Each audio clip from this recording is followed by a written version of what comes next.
হর হর মহাদেব, জয় শ্রীকৃষ্ণ। বন্ধুগণ, আমাদের জীবনে সুখ, শান্তি এবং সমৃদ্ধি ধরে রাখতে শ্রীকৃষ্ণের শিক্ষার গুরুত্ব অপরিসীম। আজকের এই ভিডিওতে আমি আপনাদের জানাবো এই রবিবার বছরের শেষ পূর্ণিমায় এমন একটি খাবারের কথা যা শ্রীকৃষ্ণ নিজেই পরামর্শ দিয়েছেন। এই খাবার একবার খেলেই সারা বছর আপনার পরিবার সুখী ও আনন্দে থাকবে। তাই বন্ধুগণ, আজকের ভিডিওটি অত্যন্ত গুরুত্বপূর্ণ একটি ভিডিও। ভিডিওটি অবশ্যই শুরু থেকে শেষ অবধি মনোযোগ সহকারে দেখুন এবং শুনুন। ভিডিওতে এগিয়ে যাওয়ার আগে সকল বন্ধুদের কাছে একটা অনুরোধ করব, কমেন্ট বক্সে অবশ্যই হর হর মহাদেব ও জয় শ্রীকৃষ্ণ লিখবেন। এতে করে মহাদেব ও শ্রীকৃষ্ণের আশীর্বাদ সবসময় আপনার সাথে থাকবে। বন্ধুরা, আমরা তন্ত্রমন্ত্র, কালো জাদুর সাহায্যে বিভিন্ন কাজ করে থাকি।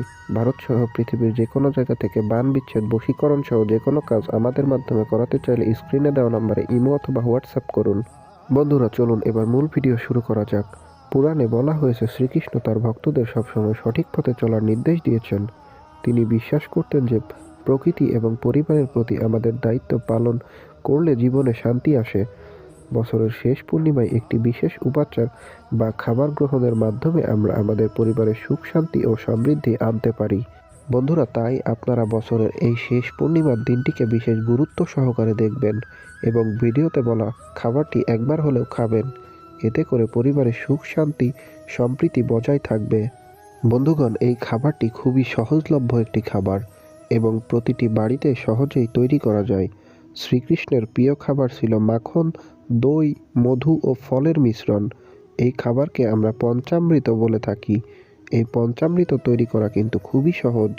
আর আপনারা ঠিকই ভাবছেন, বছরের শেষ পূর্ণিমা এই তিথিতে আপনাদের যেই খাবারটি একবার হলেও খেতে বলা হচ্ছে সেটি হচ্ছে এই পঞ্চামৃত। বন্ধুগণ, এই পঞ্চামৃত তৈরি করতে যা যা লাগবে আমি বলে দিচ্ছি। 1 চামচ দই, 1 চামচ মধু, 1 চামচ দুধ, 1 চিমটি ঘি এবং কিছু ফল যেমন কলা বা আঙুর। এগুলো ভালোভাবে মিশিয়ে একটি পবিত্র জায়গায় বসে সবার আগে শ্রীকৃষ্ণকে নিবেদন করুন। এরপর পরিবারের সকলে একসঙ্গে এই খাবার খান। এটি আপনার পরিবারের মধ্যে ভালোবাসা ও সৌহার্দ্য সম্পর্ক বজায় রাখে। সেই সাথে সারা বছর আপনার পরিবারের সুখ, শান্তি, সমৃদ্ধি বজায় থাকবে। বন্ধুরা, পূর্ণিমার দিন চাঁদের শক্তি সর্বোচ্চ থাকে, যা আমাদের জীবনে ইতিবাচক শক্তি নিয়ে আসে। রবিবার হলো সূর্যের দিন, যা শক্তি, সাফল্য এবং সমৃদ্ধির প্রতীক।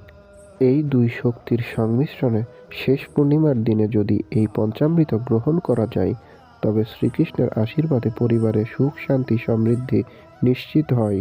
সেই সাথে সারা বছর পরিবারের সবার স্বাস্থ্য ভালো থাকার নিশ্চয়তা পাওয়া যায়।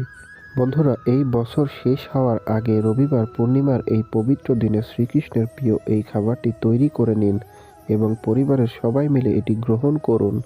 এতে আপনার পরিবার নয়, আপনার জীবনেও ইতিবাচক পরিবর্তন আসবে। তো বন্ধুরা, আপনারা যদি শ্রীকৃষ্ণের এই শিক্ষা ও পদ্ধতিকে বিশ্বাস করে থাকেন, তাহলে কমেন্টে জয় শ্রীকৃষ্ণ লিখতে ভুলবেন না। ভিডিওটি পছন্দ হলে একটি লাইক দিন এবং আপনার প্রিয়জনদের সঙ্গে শেয়ার করুন।